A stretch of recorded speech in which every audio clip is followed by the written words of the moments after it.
La Bible dit que Dieu et le ciel sont saints. Et saint veut tout simplement dire parfait. Il est capital de comprendre que Dieu ne peut rien laisser d'imparfait entrer au ciel. Sinon, ce ne serait plus le ciel. La Bible dit aussi que nous avons tous un corps et une âme. À notre mort, notre corps est enterré ou incinéré. Mais notre âme, le vrai nous, vit pour toujours, soit au ciel, soit en enfer. Malheureusement, nous avons un problème, car la Bible dit que si nous avons enfreint une seule des lois de Dieu, par exemple, si nous avons menti une fois, triché une fois, détesté une fois, juste une fois, comme nous l'avons tous fait, soyons honnêtes, alors notre âme devient imparfaite et nous ne pouvons pas entrer au ciel. Connais-tu quelqu'un qui n'a jamais enfreint une seule des lois de Dieu? La réponse est évidemment non. Alors, voilà notre problème. Nous avons tous enfreint les lois de Dieu, c'est pourquoi nous avons tous une âme imparfaite. Ainsi, si à notre mort, notre âme peut aller soit au ciel, soit en enfer, mais que pour aller au ciel, nous devons avoir un casier judiciaire vierge, et aucun d'entre nous n'en avons un, alors cela signifie que nous allons tout droit en enfer. Cela peut sembler dur, et tu te demandes peut-être comment un Dieu plein d'amour a pu créer un lieu tel que l'enfer, et comment peut-il en plus y envoyer des gens? Alors pensons-y dans ce sens. Pense à quelqu'un que tu aimes vraiment. Maintenant, imagine que cette personne ait été assassinée.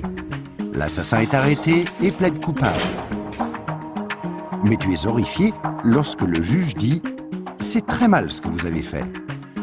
Mais parce que je suis un juge plein d'amour, je vais vous faire relâcher. » Tu serais très fâché, n'est-ce pas? Pourquoi? Parce que tu sais que lorsque quelqu'un enfreint la loi, il doit être puni. Sinon, il n'y a pas de justice. Donc l'enfer n'est pas une question d'amour, mais de justice. Examinons 3 questions pour comprendre pourquoi il y a ce lieu qui s'appelle l'enfer. As-tu déjà menti une fois dans ta vie? La réponse est sûrement oui, même si ce n'est qu'un petit mensonge. Si tu as menti une seule fois, alors tu es coupable de mensonge. As-tu déjà pris quelque chose qui ne t'appartient pas? Par exemple, es-tu déjà arrivé en retard au travail ou es-tu déjà parti trop tôt en étant quand même payé? As-tu déjà utilisé le téléphone du patron ou la photocopieuse sans demander la permission ou ramené un stylo du bureau à la maison? Tout ceci, bien sûr, est du vol. La plupart des gens ont pris quelque chose qui ne leur appartient pas, ce qui les rend coupables de vol. Penses-tu que Dieu va laisser un groupe de voleurs menteurs comme nous aller au ciel? C'est peu probable, car s'il le faisait, il serait comme le juge injuste qui n'a pas condamné l'assassin de la personne que tu aimais. Il n'y a pas 36 solutions. Mais beaucoup diront « Attends un peu, je suis quelqu'un de bien ». Et il y a une grande différence entre le mensonge, le vol et le meurtre. Or, je n'ai jamais tué personne. Mais ce qui est intéressant, c'est la façon dont Jésus a redéfini le mot meurtre. Il a dit « Si vous avez détesté quelqu'un dans votre cœur, vous l'avez tué dans votre cœur ». Alors, voici la dernière question. As-tu déjà détesté quelqu'un? La vérité, c'est que la plupart des gens ont déjà ressenti de la colère ou de la haine vis-à-vis des autres, ce qui, selon Dieu, nous rend coupables de meurtre. Voilà la mauvaise nouvelle. Afin qu'il y ait une justice, il faut qu'il y ait un endroit comme l'enfer. Mais voici la bonne nouvelle. Et c'est là que Jésus entre en jeu. Ce qui distingue Jésus du reste du monde, c'est qu'il est parfait. Contrairement à nous, il n'a enfreint aucune des lois de Dieu. C'est pourquoi il a un casier judiciaire vierge, une âme parfaite. Imagine la scène avant que Jésus ne vienne sur terre, il y a 2000 ans. Jésus a regardé dans l'avenir et t'a vu ici aujourd'hui. Il s'est tourné vers Dieu, son Père, et lui a demandé « Père, j'aime les gens de ce monde et je ne veux pas qu'ils aillent en enfer pour avoir enfreint tes lois. Existe-t-il un moyen pour qu'ils soient pardonnés ?» Dieu le Père a regardé son Fils et a dit « Jésus, il n'y a qu'un moyen. Tu devras aller sur terre, devenir un être humain et vivre une vie parfaite. Puis tu mourras d'une mort cruelle sur une croix pour prendre la punition que les gens du monde méritent pour avoir enfreint mes lois. Quand tu auras fait ceci, le jour où ils te demanderont d'échanger leur casier judiciaire avec ton casier judiciaire parfait, alors il leur sera possible d'être pardonnés. » Jésus a accepté volontairement, et il y a 2000 ans, il est venu pour donner sa vie pour nous, pour payer le prix de toutes les lois de Dieu que nous avons enfreintes. Or, il n'y a pas de plus grand amour que lorsque quelqu'un donne sa vie pour nous. Mais il y a encore autre chose que nous devons faire pour être pardonnés. Il y a 3 événements principaux dans la vie de chacun. La naissance et la mort, mais nous n'avons aucun contrôle là-dessus. Mais il y a aussi le 3e, le jour où nous demandons à Jésus de nous pardonner, quand nous lui demandons de nous donner son casier judiciaire vierge.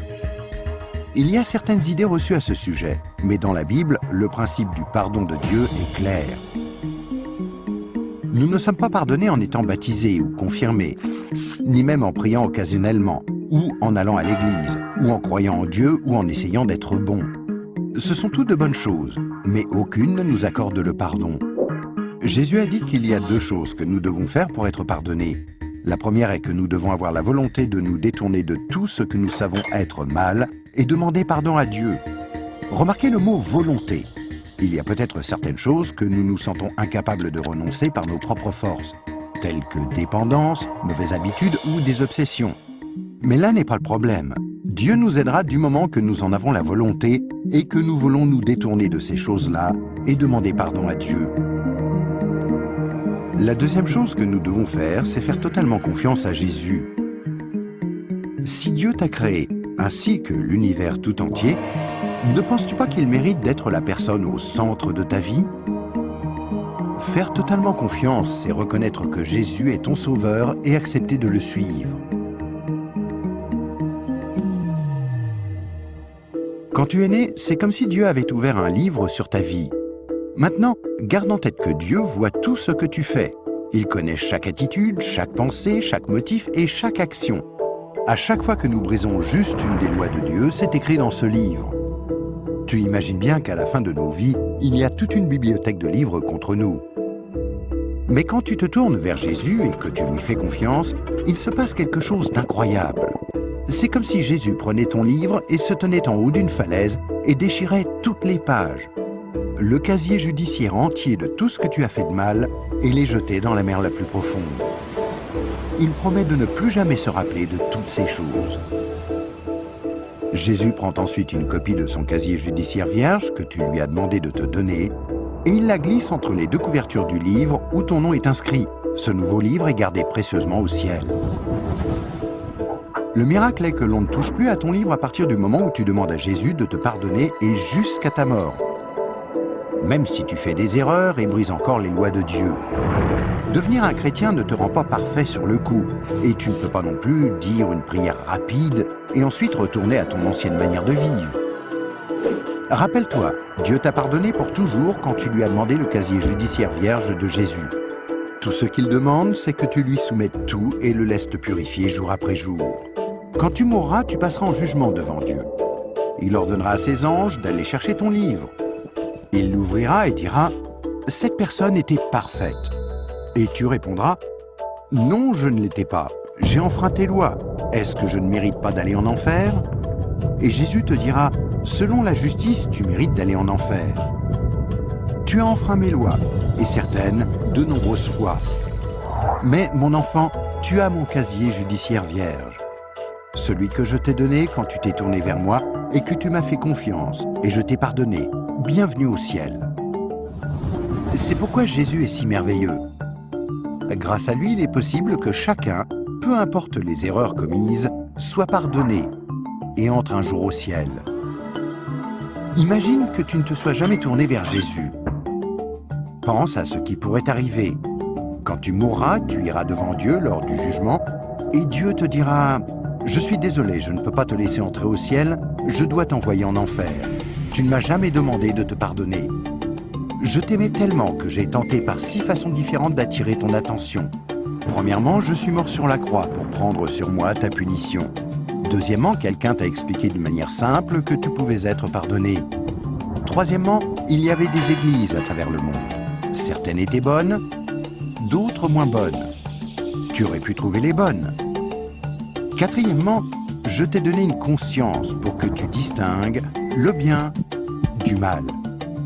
Cinquièmement, j'ai créé un monde si beau. Comment as-tu pu ignorer ma présence?